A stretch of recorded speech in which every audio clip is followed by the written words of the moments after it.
सोचिए शहर का सारा शोर, गाड़ियों का, लोगों का अचानक एकदम से खामोश हो जाए तो। आज जो कहानी हम सुनने जा रहे हैं वो मुंबई के अंधेरी स्टेशन की है। एक ऐसी जगह जो कहते हैं कभी नहीं सोती। पर क्या हो अगर वो सो जाए और उसकी जगह कोई और जाग उठे। और सुनिए, ये कोई मनगढ़ंत किस्सा नहीं है जो सिर्फ डराने के लिए बनाया गया हो। नहीं, ये एक सच्ची घटना पर आधारित है। एक लड़के के साथ हुई एक ऐसा तजुर्बा जिसने उसकी पूरी जिंदगी बदल कर रख दी। ये कहानी है देवांश की। कभी इस बारे में सोचा है कि जब हजारों लोगों की भीड़, वो ट्रेनों की गड़बड़ाहट, वो अनाउंसमेंट्स का लगातार शोर, सब कुछ बस एक पल में थम जाए, तो उस भयानक खामोशी में पीछे क्या रह जाता है? चलिए आज इसी का पता लगाते हैं। तो बात है जून 2024 की। एक बिल्कुल आम सी शाम थी।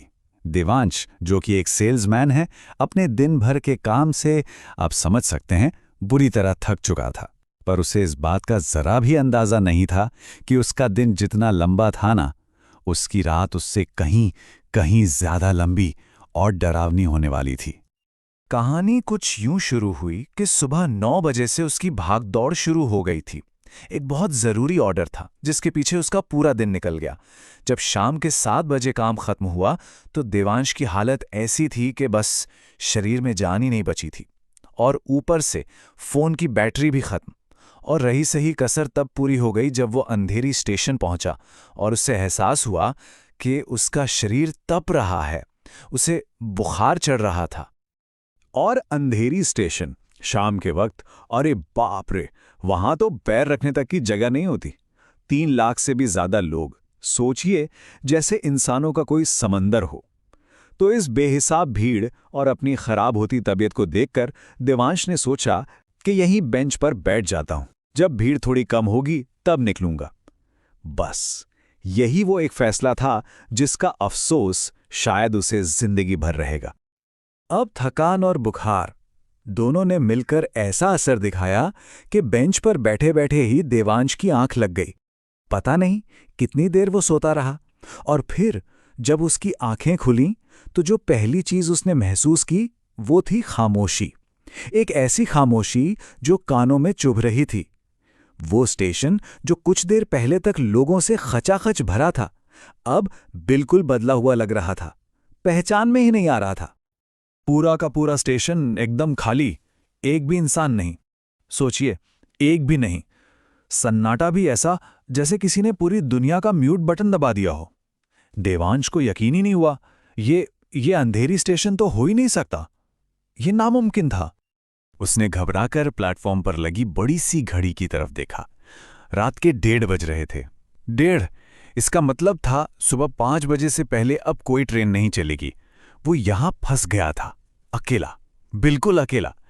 या शायद उसे सिर्फ ऐसा लग रहा था कि वो अकेला है। तभी अचानक देवांश को महसूस हुआ जैसे जैसे कोई उसे घूर रहा है। उसे एक खंबे के पीछे से हल्की सी परछाई दिखी।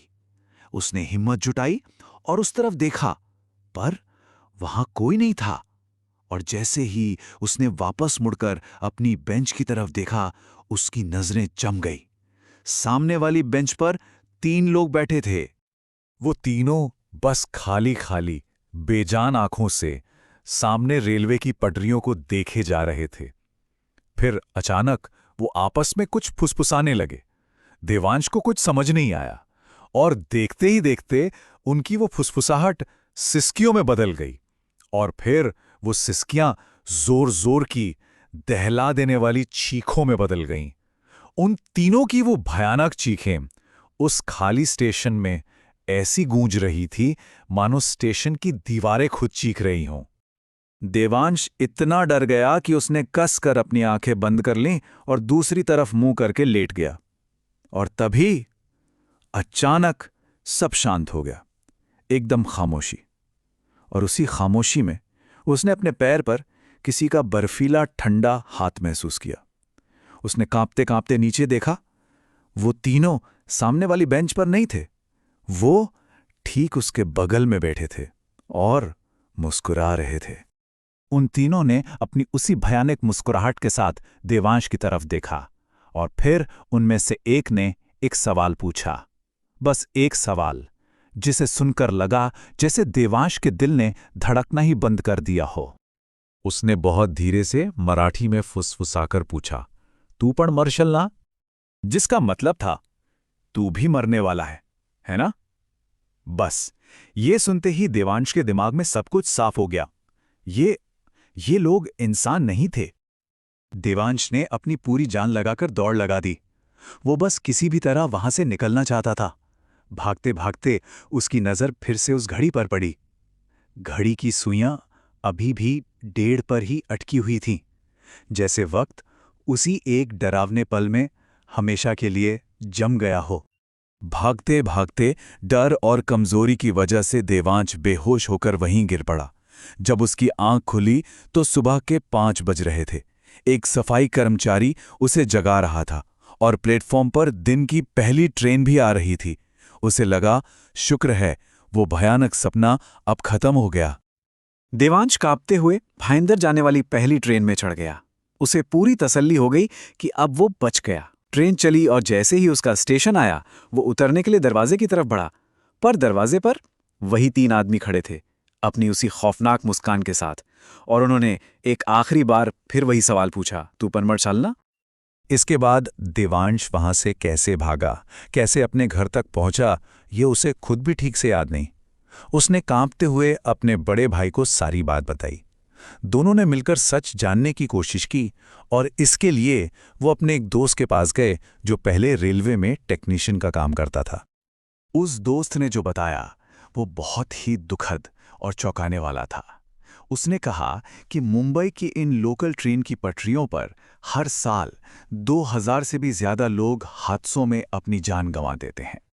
उसने समझाया कि जब किसी की मौत इस तरह अचानक और दर्दनाक होती है तो उनकी आत्मा को शांति नहीं मिलती। उन्हें प्रेतात्मा कहा जाता है। ये ऐसी बेचैन रूहें होती हैं जो हमेशा उसी जगह के आसपास भटकती रहती हैं जहां उनकी मौत हुई थी। और आखिर में उस दोस्त ने कहा, जब रात में स्टेशन पर पूरा सन्नाटा हो जाता है ना, तब ये आत्माएं बाहर आती हैं अपनी ही मौत का मातम मनाने। उस एक रात ने देवांश को हमेशा के लिए बदल दिया। वो फिर कभी पहले जैसा नहीं हो पाया। उसने अपनी जिंदगी का एक नियम बना लिया कि शाम 5 बजे के बाद वो कभी घर से बाहर नहीं निकलेगा।